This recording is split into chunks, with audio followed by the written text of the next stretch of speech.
자, 이번엔 공시를 통해 기업 분석을 해보는 시간이고요. 전자공시생 블로그 운영하고 있는 장호진 팀장과 함께하겠습니다. 어서 오세요. 네, 반갑습니다. 네. 자, 또 일주일 만에 뵙는데 오늘은 어떤 공시가 등장했는지 첫 번째 기업. 네. 이 기업은 지난주에도 언급을 하셨던 기업이네요. 네, 맞습니다. KT 서브마린. 네, 기억하시네요. 방송하실 때 주가가 장중에 확 오르다가 네. 또 변동을 키워서 이거 어떻게 하실란가 그랬는데 결국에는 순차적으로 또 다시 올라왔어요. 그렇죠. 네. 이 거래량이 워낙 없던 종목이다 보니까 뭐 거래량이 좀 터지면서 이제 주가 변동이 너무 크더라고요. 저도 좀 네. 당황스러웠었는데 지난주에 말씀드렸던 이유가 LS전선이 장대 매수를 한다였거든요. 그렇죠. 네, 이제 최대 주주가 된 LS전선이 계속 장대 매수를 하는 것은 뭔가 있는 것 같다라는 거였는데 그때 이제 LS전선의 얘기를 드리면서 해저 케이블 얘기를 드렸어요. 네. 이 회사는 이제 해저 케이블을 시공하는 회사다 보니까 LS전선이 왜 이걸 인수했냐, 해저 케이블 사업 때문일 거다라고 얘기를 드렸었죠. 네. 근데 이번 주에도 보면 공시 2개가 나왔거든요. 또 나왔나요? 네, 근데 어제 보면 LS전선이 또 매수했어요. 네, 15만 한 6,700주 정도를 매수했고, 15만 주. 네, 뭐 금액으로는 한 9억 5천만 원, 한 10억 정도 샀고요. 네. 그다음에 추가로 그 수주가 나왔는데 처음으로 이제 LS전선양 수주가 나왔습니다. 네, 제주와 완도를 잇는 해저 케이블 공설 공사 매립 사업이었어요. 네. 매설 공사였는데 드디어 LS전선향 매출이 나오기 시작했다라는 측면에서 굉장히 의미가 있었다고 보면 될 것 같고요. 이때 이제 LS전선이 이걸 2020년에 수주한 사업이거든요. 네. 총 공사 규모는 2,320억 정도였습니다. 근데 KT 서브마린 수주한 건 8.7%라서 그 전체 이제 공사 규모 대비해서 8.7%인데 요거를 보면은 이게 KT 서브마린이 과연 이제 공사 대비해서 8.7%를 받는 거냐, 네. 아니면 20년부터 23년까지 이어진 공사다 보니까 그 중에서 일부를 이제 KT 서브마린이 받기 시작했는 거냐에 따라서 좀 해석은 다른데 네. 미니멈으로 봤을 때 한 9% 정도는 공사 규모 대비해서 9%는 받는 것 같고 네. 이거 만약 절반 수준이라고 한다면 한 15%까지도 이제 국내 사업 같은 경우는 받을 수 있는 게 아닌가라고 추정이 됩니다. 지금 저 화면에 나오는 게 해저 케이블 앞으로 맞습니다. 시공 예정? 아니죠. 이제 1, 2는 된 거고 네. 3은 지금 진행 중입니다. 네. 네. 점점점이라서 저게 이제 예정인 줄 알고. 아, 그렇죠. 네, 언뜻 보기엔 그렇지만 HVDC라고 하는 1, 2, 요거는 이미 완공이 된 거고, 네.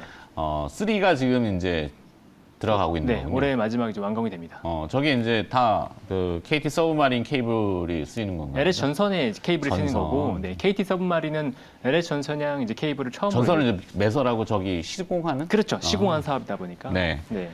KT 서브마린 이제 시작했다고 보시면 되고, 음. 그래서 LS 전선의 수주를 좀 봤어요. 네. 최근에 이제 어떤 수주가 나왔나 봤는데 20년 이후에 대규모로 이제 해저 케이블 관련된 수주를 한 게 1조 4천억 정도 됩니다. 국내요?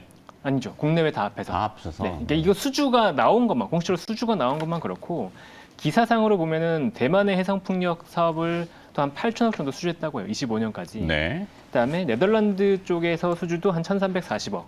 그다음에 미국 쪽이랑도 아직 수주가 된 건 아닌 것 같은데 이제 프로젝트 공급망 포럼에 참여했다는 그 사업의 규모가 5,100억이거든요.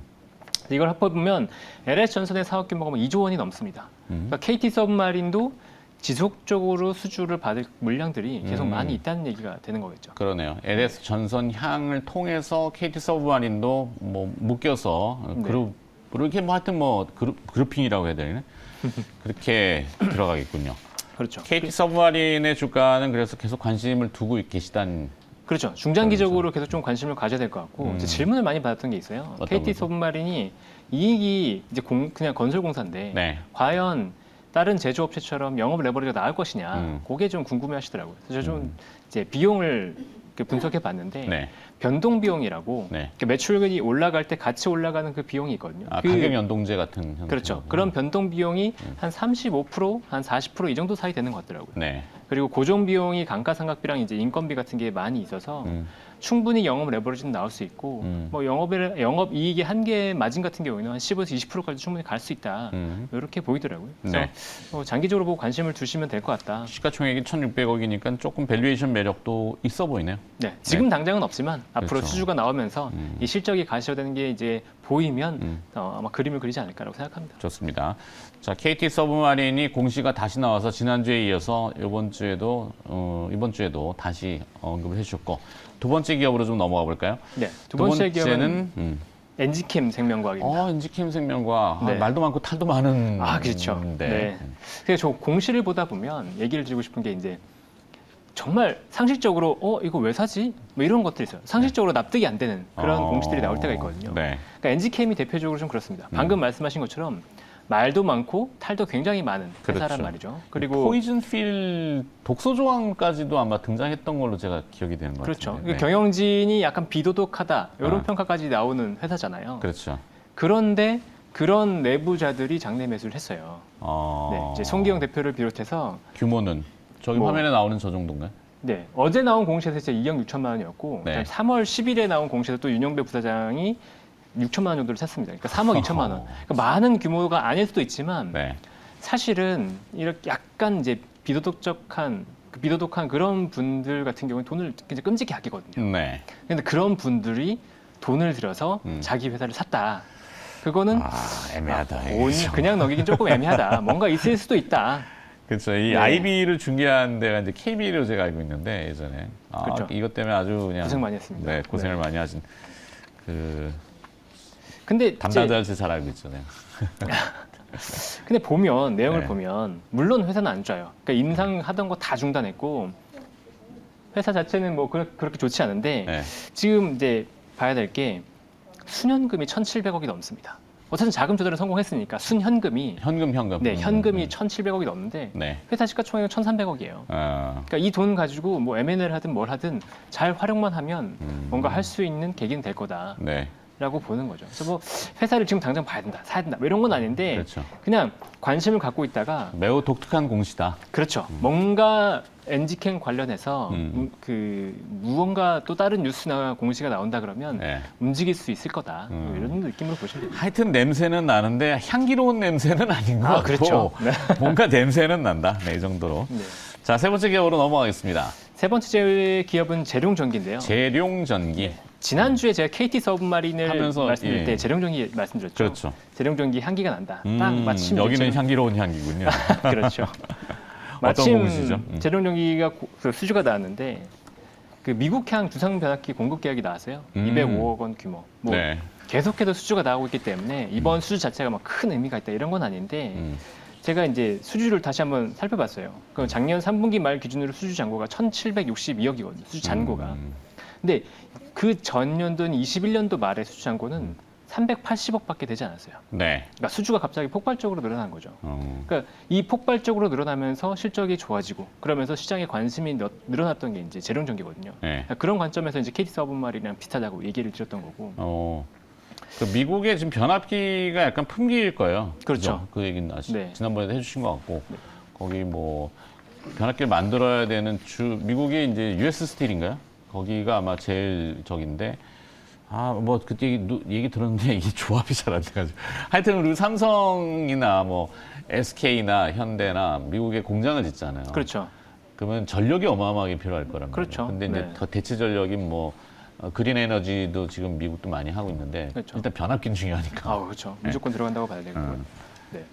특히나 이제 국내 업체들이 특히 재룡전기 같은 경우는 수출이 없던 상태에서 수출이 나가는 거다 보니까 네. 뭐 관심을 가져야 할 만한 상황인 것 같고요. 시가총액이 1,900억밖에 안 되는구나, 그래도. 그렇죠. 2천억 정도 됩니다. 음. 근데 지금 관심을 가질 게 뭐냐면 과연 이 회사가 1분기에 이익률을 얼마나 낼 것이냐. 네. 그러니까 작년 3분기에 4분기에 25%, 뭐 24%이 정도 수익을 영업이익률을 냈는데 이게 환율가가 좀 있을 거란 말이에요. 화면이 변압기를 발로 차고 그럴까? 네.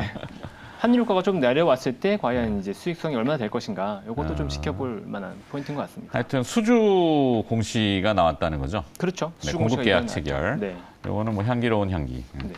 자, 다음 기업으로 또 넘어가 보도록 하죠. 그 다음은 이게 향기로운지 좀 이것도 구린 애매해요. 건지 조금 애매한 기업입니다. 네, 세원전공이라는 회사예요. 세원전공. 네, 세원전공. 이건 시가총액 600억짜리인데 600억대. 그렇죠. 600억대, 700억도 안 됩니다.